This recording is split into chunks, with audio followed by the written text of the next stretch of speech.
اگر 1 ستمبر کے بعد افغانی واپس نہیں جاتے تو حکومت پاکستان کو کتنا سخت ایکشن لینا چاہیے؟ میرا خیال یہ ہے، جس طرف آپ اشارہ کر رہے ہیں وہ یہ ہے کہ when will that final operation start، یہ آپریشن الٹیمیٹلی شروع کرنا پڑے گا۔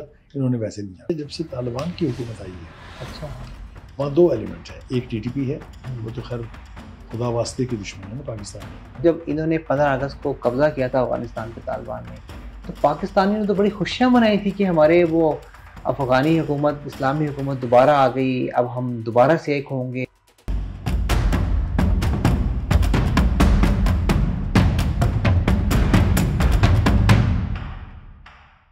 اسرائیل ایران جنگ کے بعد ایران نے لاکھوں افغانیوں کو نکالا، 7 لاکھ نکالا۔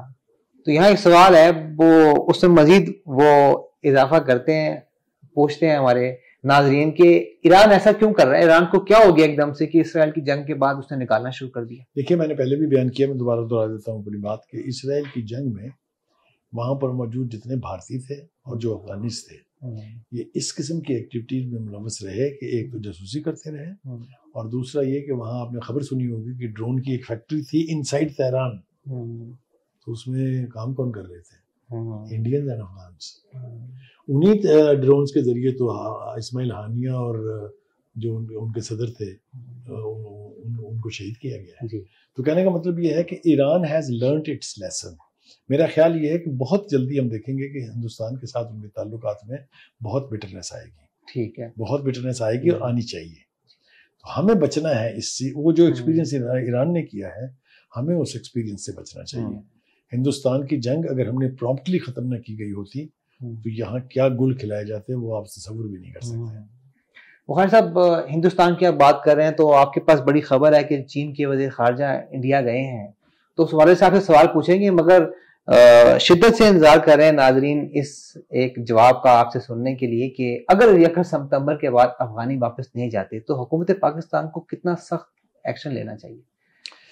دیکھیے، پہلی بات تو یہ ہے کہ ہمارے پاس اتنی گراؤنڈ پر فورسز ہیں، ادارے ہیں جو یقینی بنا سکتے ہیں اس بات کو کہ they go back, but if they resist, if they don't go back, اس کے بھی طریقہ کار موجود ہے۔ میرا خیال یہ ہے، جس طرف آپ اشارہ کر رہے ہیں وہ یہ ہے کہ when will that final operation start، کہ یہ الٹیمیٹلی ہماری جان چھوڑ دے۔ مجھے نہیں لگتا کہ اس میں زیادہ دیر باقی ہے، اس لیے کہ ریپڈ وارننگز دی جا رہی ہیں ان کو انٹیریئر منسٹر کی طرف سے، حکومت پاکستان کی طرف سے، حکومت پاکستان کے اداروں کی طرف سے۔ تو مجھے یوں لگتا ہے کہ ود ان اے منتھ اور فیو ویکس یہ آپریشن الٹیمیٹلی شروع کرنا پڑے گا۔ انہوں نے ویسے نہیں جانا۔ ٹھیک۔ بخاری صاحب، آپ کو بطور صحافی افغانیوں سے کبھی کچھ ایسا سننے کو ملا جو پاکستان کے خلاف ہو؟ دیکھیے، فیزز ہیں۔ ایک وہ دور تھا جب وہاں حامد کرزئی کی حکومت تھی، جب وہ دوسرے غنی صاحب تھے، اس وقت شدت اس میں کم تھی۔ اچھا۔ لیکن اس کے بعد سے جب سے طالبان کی حکومت آئی ہے، اچھا، وہاں 2 ایلیمنٹ ہیں، ایک ٹی ٹی پی ہے، وہ تو خیر خدا واسطے کی دشمن ہے نا پاکستان کی، لیکن ایک ایلیمنٹ برسر اقتدار جو تنظیم ہے، جو جماعت ہے، اس کے اندر بھی موجود ہے جو پاکستان کے بارے میں برا نیگیٹو سوچتے ہیں۔ میرا ذاتی ایکسپیرینس یہ ہے کہ وہ اتنے گلے شکوے سنا دیں گے آپ کو جب آپ ان سے بات کرنے بیٹھیں گے، جیسے ہم لوگ مطلب بہت بڑے مجرم ہیں۔ وہ اپنی سینس آف ڈیپریویشن کو ہمارے گلے مڑتے ہیں۔ ہم نے اس جہاد کو جو سوویت یونین کے خلاف کیا گیا تھا کامیاب بنایا۔ آج ہمیں وہ کہتے ہیں کہ ہم نے امریکہ کے، میں لفظ نہیں استعمال کرنا چاہتا جو وہ کرتے ہیں استعمال، کہ ہم نے ایز اسٹوجز آف امریکہ افغانستان کے اوپر چڑھائی کی۔ آپ ذرا تصور کیجئے کہ اس جہاد میں ہمارا کتنا نقصان ہوا، ہم نے کتنا فیسیلیٹیٹ کیا انہوں کو، ورنہ تو سوویت یونین لے دے گیا تھا افغانستان کو، ٹھیک ہے جی، لیکن وہ اس کے لیے آپ کے احسان مند نہیں ہیں۔ ان کی every 3% of 5% will always speak against Pakistan in different ways۔ اور یہ بڑی تکلیف کی بات ہے کہ ہم نے جتنا ان کا ساتھ دیا، ہم نے جتنی ان کی مہمانداری کی ہے، ان کی طرف سے ہمیں کبھی ٹھنڈی ہوا نہیں ملتی ہے۔ صاحب آپ نے ٹھنڈی ہوا کی بات کی، تو ٹھنڈی ہوا تو جب انہوں نے 15 اگست کو قبضہ کیا تھا افغانستان پہ طالبان نے، تو پاکستانیوں نے تو بڑی خوشیاں منائی تھی کہ ہمارے وہ افغانی حکومت، اسلامی حکومت دوبارہ آ گئی، اب ہم دوبارہ سے ایک ہوں گے، بڑے اچھے مجھے اچھی طرح سے یاد ہے، بالکل ٹھیک کہہ رہے ہیں، بہت فین فیئر تھا، بہت تعریف کی گئی تھی اس عمل کی کہ وہاں پر اب ہماری دوست حکومت آ گئی ہے، ہاسٹائل حکومت نہیں ہے. لیکن انہوں نے ان ہاسٹائل حکومتوں سے بھی ورسٹ ہاسٹائل ہو کے ہمارے ساتھ سلوک کیا ہے، جو اب کسی حد تک مجھے کم ہوتا دکھائی دیتا ہے because of that meeting that took place in China. China کے فارم منسٹر تھے ہمارے، ڈار صاحب تھے اور ان کے متقی صاحب تھے. اس میٹنگ نے تھوڑا سا ماحول کو ٹھنڈا بھی کیا ہے اور کچھ ٹھنڈی ٹھنڈی ہوا آتی دکھائی دے رہی، اس لیے کہ ہم اب تیار ہیں اس بات کے اوپر کہ سی پیک کا حصہ بنایا جائے افغانستان کو.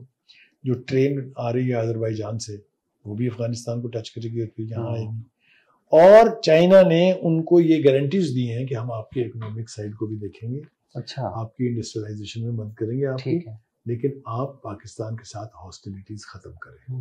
اس کے بعد ایک دو بیانات ایسے آئے ہیں کہ I am ready to believe کہ کچھ چینج آف ہارٹ ضرور ہے. مثال کے طور پہ انہوں نے ٹی ٹی پی سے کہا کہ آپ ایک تو بارڈر سے پیچھے ہٹ جائیں، اور دوسرا یہ کہ آپ کا یہ جہاد کا دعویٰ غلط ہے، آپ کو کوئی حق نہیں ہے کہ آپ جہاد کا اعلان کریں، یہ صرف امیر وقت کر سکتا ہے، اور انہوں نے ایسا کچھ نہیں کیا ہے.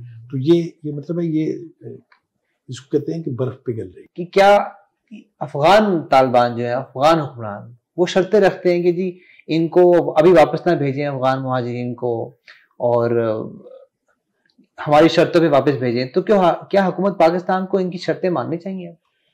میرا خیال یہ ہے کہ یہ فیصلہ اب ہو چکا ہوا ہے کہ ہم ان کو نکالیں گے یا رکھیں گے تو اپنی ٹرمز پر.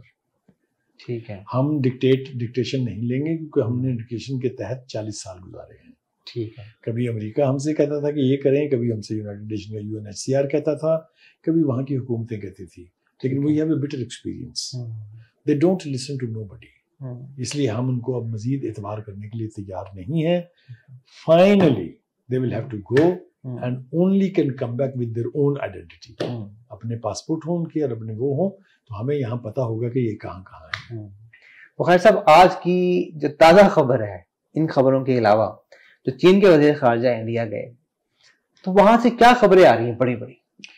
دیکھیے، ایک تو چائنا کی پالیسی کی، چونکہ میں کوئی 2 درجن مرتبہ چائنا گیا ہوں، بڑے ہائی لیول کے ٹورس پر، ٹرپس پر، دوروں پر. I understand the Chinese mind set.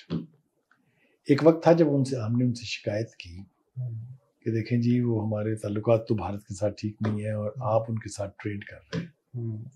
تو انہوں نے جواب میں کہا، میں ذمہ داری سے کہہ رہا ہوں، ان کا دشمنی تو ہمارے ساتھ بھی ہے. اچھا، بارڈر ڈسپیوٹ 1963 کی وار کو اگر آپ ریکال کریں، تبت پر جس طرح قبضہ کیا ہے چائنا نے اور جتنی چیخیں نکل رہی ہیں ہندوستان کی، سب آپ کے سامنے ہے نا. جی بالکل. لیکن بات ہے اس کے باوجود ٹریڈ ہم کریں گے. It's a strange policy of Chinese government کہ ڈسپیوٹ اپنی جگہ ہے، لڑائی بھی اپنی جگہ ہے، ٹھیک ہے، لیکن اگر نیبرنگ کنٹریز کے ساتھ آپ بزنس کر سکتے ہیں تو بزنس ضرور کرنا چاہیے. یہی وجہ ہے کہ ہندوستان اور چائنا کا 2-way ٹریڈ جو ہے that is up to $100 billion, جبکہ ہمارا ابھی مشکل سے $10 بلین پہ پہنچا ہے. تو ابھی یہ واپسی کے اوپر وہاں سے چائنیز فارن منسٹر پاکستان آئیں گے. ٹھیک ہے، ٹھیک. میرا خیال یہ ہے کہ ہندوستان کے ساتھ ان کی کیا بات چیت ہوئی ہے. آپ نے دیکھا جس طرح سے ہندوستان کے خلاف جنگ میں چائنا نے ہمارا ساتھ دیا ہے. Should we doubt their intentions? تو وہ یہاں کے ممکن ہے بریف کریں اپنے کاؤنٹر پارٹ کو کہ ہندوستان یہ سوچ رہا ہے، ہندوستان کا مائنڈ سیٹ یہ ہے. پاکستان اور چائنا کے تعلقات نیڈ نو انڈورسمنٹ. وہ اس کے بارے میں جو 4-5 اہم باتیں ہیں، وہ یہ ہمالیہ سے اونچی ہے، یہ سمندر سے گہری ہے، یہ شہد سے میٹھی ہے، یہ آئرن سے اسٹرانگ ہے. تو یہ اگر سب کچھ کو آپ سامنے رکھیں تو اس میں پینیٹریٹ کرنا کسی بھی ملک کے لیے بہت مشکل ہے. یعنی بخاری صاحب یہ کہا جا سکتا ہے کہ چین انڈیا سے معاملات طے کرتے ہوئے پاکستان کو کمپرومائز نہیں کرے گا. ٹھیک ہے، پاکستان میں کمپرومائز نہیں کرے گا، یہ طے ہے. جناب ناظرین، آپ نے دیکھا کہ بخاری صاحب نے افغان مہاجرین کے حوالے سے بڑی خبر شیئر کی کہ محسن نقوی صاحب نے یہ بھی حکم دے دیا ہے کہ جو فیملی ٹریز ہے اس کی بھی چیکنگ کی جائے. اور مزید آپ کے کیا سوالات ہیں آپ کمنٹس کیجئے، انشاءاللہ اگلے پروگرام میں آپ کے سامنے حاضر ہوتے ہیں. اپنا بہت بہت خیال رکھیے. سلیم بخاری صاحب اور سجاد زیادہ کو اجازت دیجیے. دیکھتے رہیے 24 نیوز ڈیجیٹل.